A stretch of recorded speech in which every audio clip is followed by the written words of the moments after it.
పాతపట్నం నియోజకవర్గం కొత్తూరు మండలం అల్తి నాయకులు S Bhaskar Rao, S Srinu, S Dharmaiah, S Ravi, S Darshan, S Suresh, S Nagesh, J Suresh, J Ramesh, J Ravindra, J Shankar Rao, J జయరాజులతో పాటు 30 కుటుంబాలు తెలుగుదేశం, జనసేన, బీజేపీ ఉమ్మడి కూటమి అభ్యర్థి మామిడి గోవిందరావు సమక్షంలో పార్టీలో చేరారు. కూటమి అభ్యర్థి ఎంజీఆర్ పార్టీ కండువా వేసి వారిని పార్టీలోకి ఆహ్వానించారు. అనంతరం గ్రామస్తులు మాట్లాడుతూ కూటమి ప్రభుత్వంతోనే గ్రామాలు అభివృద్ధి చెందుతాయని, కూటమి అభ్యర్థి ఎంజీఆర్కే వారి సంపూర్ణ మద్దతని పేర్కొన్నారు.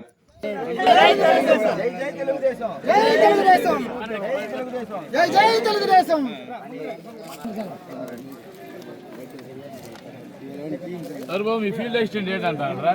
లేదు, కలిసాము. కలిసిన వాళ్ళు దగ్గర అన్ని